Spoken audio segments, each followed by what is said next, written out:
Hello students, welcome to our new video lecture. So in this video lecture we are going to discuss about chapter 15 environment, which is important for your CBSE board examinations. So here is a small introduction about environment.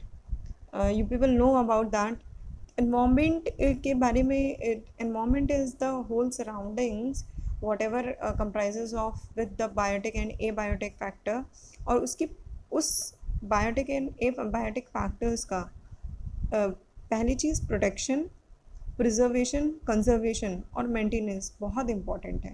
Right, we are going to study this further. Here is a small introductory part.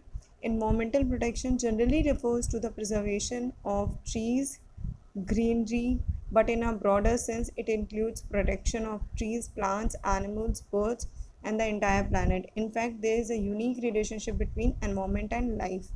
ठीक है, इस ये point यहाँ पे introductory point डालने का मतलब ये है कि आपको ये चीज़ पता होनी चाहिए कि एनवायरनमेंट पढ़ना क्यों ज़रूरी है. या पहली चीज़, एनवायरनमेंट में आप ऑलरेडी एक्सपोज्ड हैं, आज से नहीं बचपन से एक्सपोज्ड हैं, but what is the relevance of that environment, why we need to protect it, why we need to study about environment. पहले हम उसको पढ़ेंगे, फिर उसके प्रोटेक्शन या उसको कंजर्व करने से रिलेटेड कुछ मेजर्स हैं, टेक्निक्स हैं जो इस चैप्टर के एंड में बताई गई हैं. Then we will be discussing that particular thing also.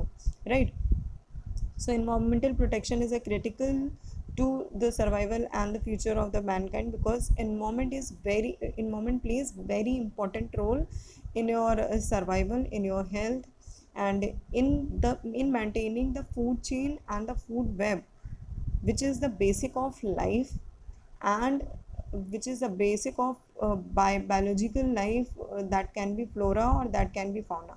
Okay, so starting with this, let's move on to the next slide.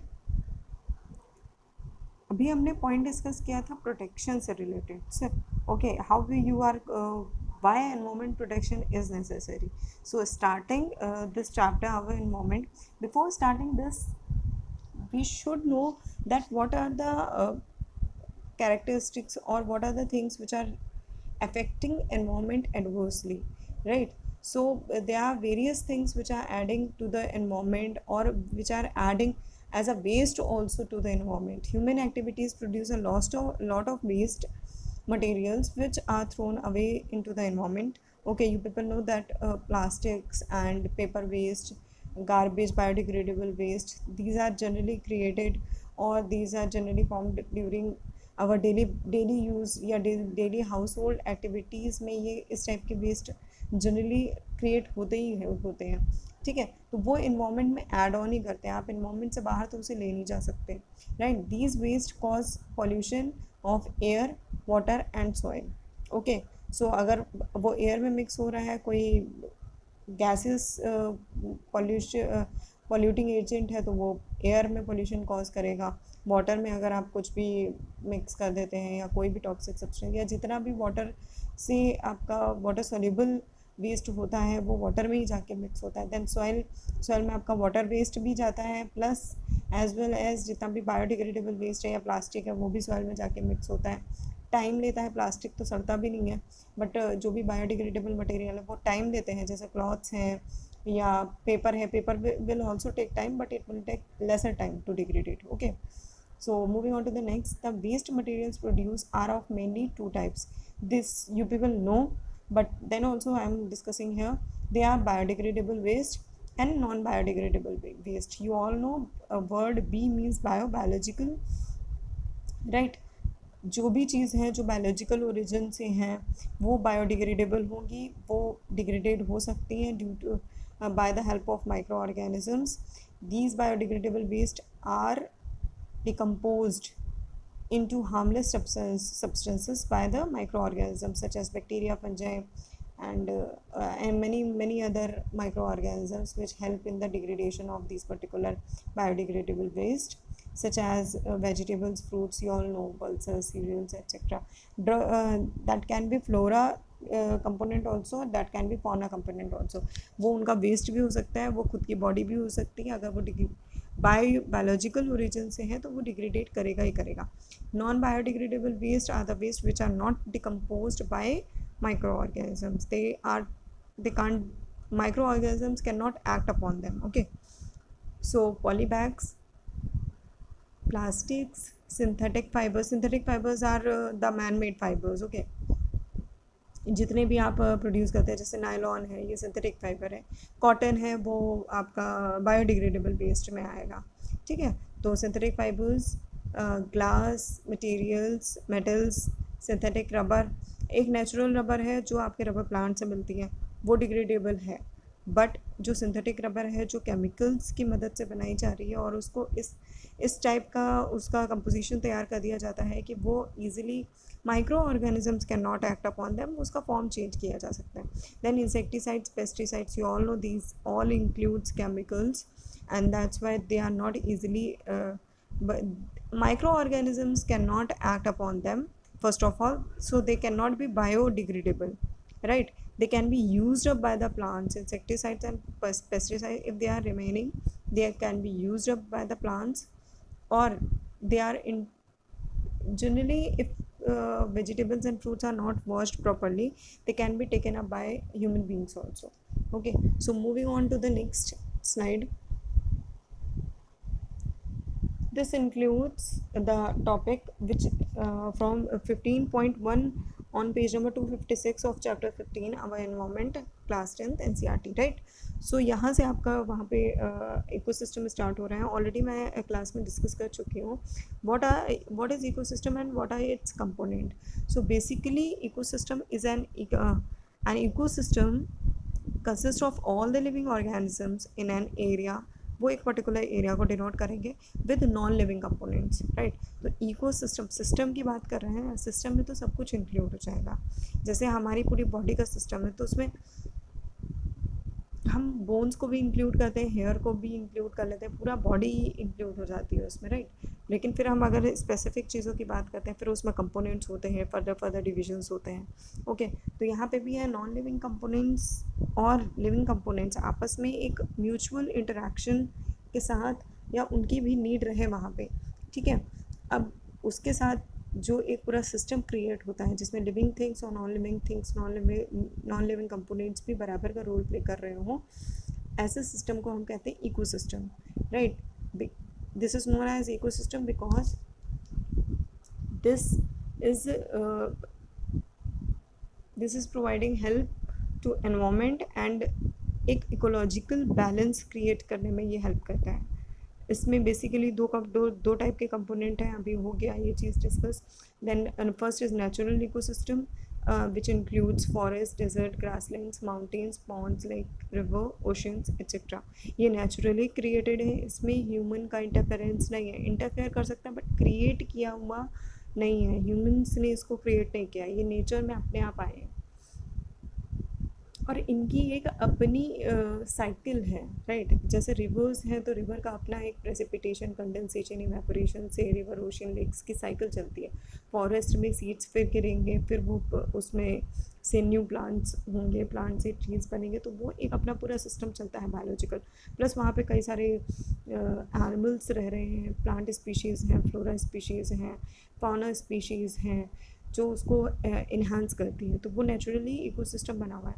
Artificial ecosystem के हम इस पे क्वेश्चंस आते हैं. Okay, so get it very cleared the difference between. The question can be asked like this, that if you are going to create an aquarium, mention the type. If there is an aquarium made of such things, ठीक है, that can be water, glass jar, etc., fishes, then which kind of ecosystem is this?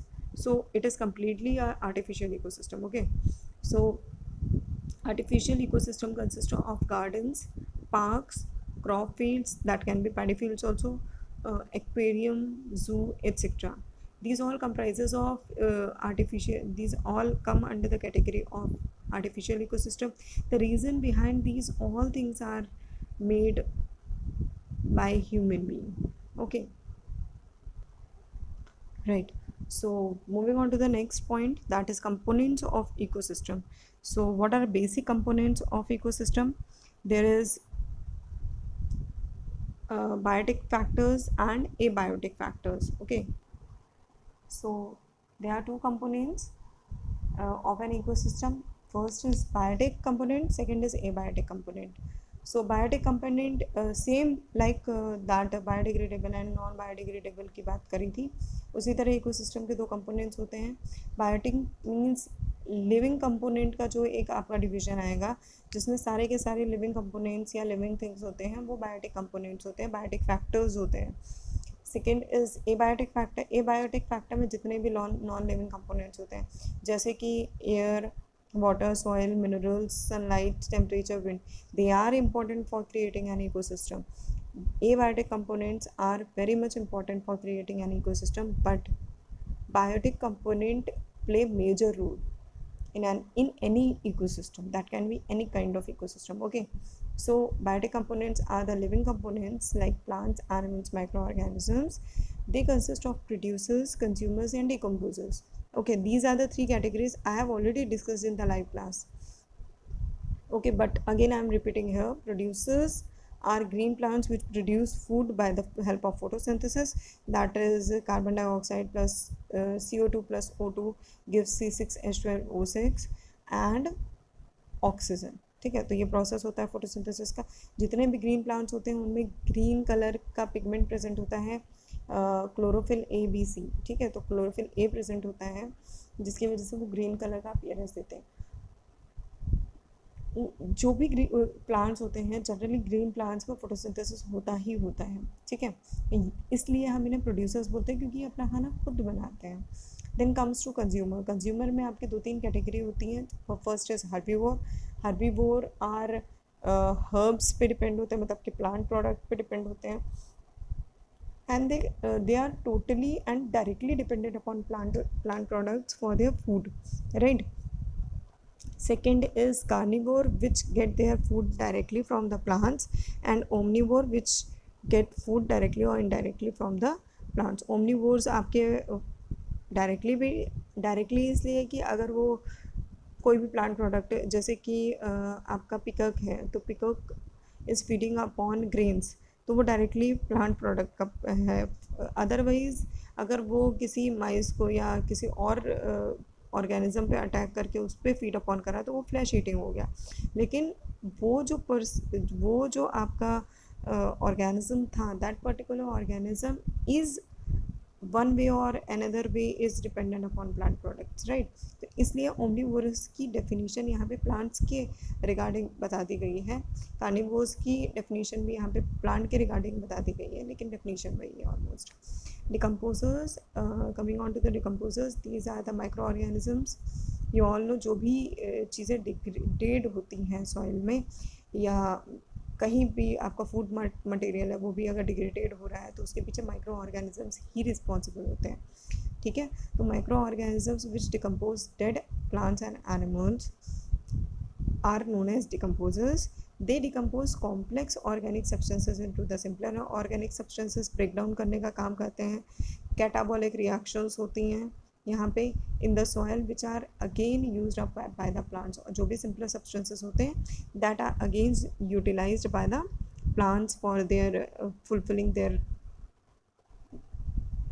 needs and fulfilling their food requirement. Okay, so these are the basic 2-3 categories, two components of ecosystem in which biotic components are basically divided into 3 categories. Keep in mind, but important question is natural ecosystem and artificial ecosystem. I have already mentioned that, so prepare these questions, prepare this particular thing, and then we will be discussing next. Okay, so this is the food chain. I'm continuing this topic, but after this topic we'll be discussing some other things on later video lectures. Okay, so food chain, this food chain actually is the flow of food energy, right? Food chain का मतलब क्या है? एक तो एक chain है जो food के बेसिस पे बनी हुई है. ठीक है, food chain is a flow of energy from one organism to the next and to the next and so on. They usually start with a producer, plants and end with a carnivore. ठीक है, अब यहाँ पे food जो basic producer होगा उसी पे कोई ना कोई एक हर्बीवोर डिपेंडेंट होगा, इसीलिए हर्बीवोर, कार्निवोर, देन ओमनीवोर. उससे पहले फर्स्ट पॉइंट प्रोड्यूसर्स था, तो वो उसी कैटेगरी के उसी सीक्वेंस के अकॉर्डिंग है ये, ठीक है। In a food chain an organism gets food from one group of organism. For example, अब यहाँ पे एग्जाम्पल बहुत ईजी सा एग्जाम्पल, यहाँ पे 3 टाइप के फूड चेन्स दी गई हैं और उसी को एक्सटेंड करके बताया गया आपको। First example is grass, grass lion, deer lion. इसमें बेसिक सा एग्जांपल है प्रोड्यूसर का, प्राइमरी कंज्यूमर, सेकेंडरी कंज्यूमर। इसमें ये आपका हर्बीवोर है, ये आपका कार्निवोर है, राइट। तो ग्रास है, ग्रास प्रोड्यूसर, ग्रीन कलर का पिगमेंट इसमें पाया जाता है, अपना खाना खुद बनाएगा, फोटोसिंथेसिस होगा और इसको इस पे फीड अपॉन करेगा deer which is primary consumer. Primary इसलिए क्योंकि सबसे पहले इसको कंज्यूम यही कर रहा है, ठीक है, eaten by the deer and then deer is eaten by lion which is secondary consumer. Secondary consumer इसलिए क्योंकि ये ऑलरेडी कंज्यूम कर चुका था कुछ और फिर प्राइमरी कंज्यूमर होने के बाद इसको इस पर फीड अपॉन कर रहा है lion, that's why it is known as secondary consumer, right.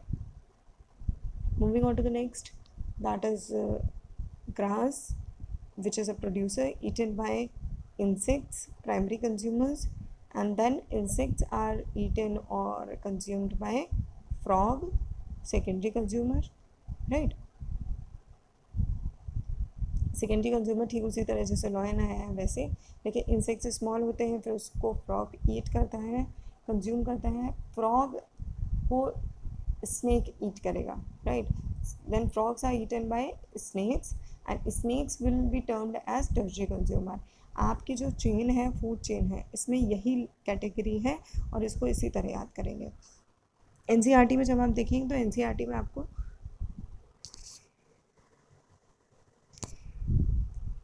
Tertiary consumer तक ही मिलेगा, क्वाटर्नरी कंज्यूमर का उसमें कोई मेंशन नहीं है।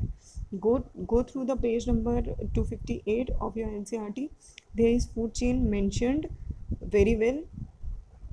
बी पार्ट में फिगर 15.1 के बी पार्ट में आपको दिख जाएगा एक वल्चर दिखेगा स्नेक के बाद, ठीक है, तो उसको वहाँ पे क्वाटर्नरी कंज्यूमर से बताया गया है, otherwise there is no mention. So primary, secondary and tertiary consumer, you should know this, cram it. Then grass, this is the third food chain in which grass is the producer which is eaten by the moth, and these moth are the primary consumers here. Then moths are eaten by frog are, this is the till here almost things are same. Then snake is eaten by the hawk. You can observe in the figure 15.1 of your NCERT page number 258. So this last one is the quaternary consumer. After that hawk will die, right, hawk will die, and if hawk will die or the snake will die, these all will be consumed by the microorganisms, okay. They will get decomposed into the soil with the help of a microorganism will play major role in the decomposition of these particular all the species. If they die or if they get, in case if they get in contact with the soil, and when they are not burnt case, right, they will get mixed into the soil and they will be decomposed by the help of microorganisms, mainly bacteria, okay. So till here food chains are covered, so we'll be discussing all those things later on, right, trophic levels, food web, and it will be more than enough, okay. So we'll be discussing later. So I am winding up this class over here. Go through your book page number 250 till 258 and 259 and do the question answers in your notebooks, and if you have any query you can ask in the comment section. Thank you, students.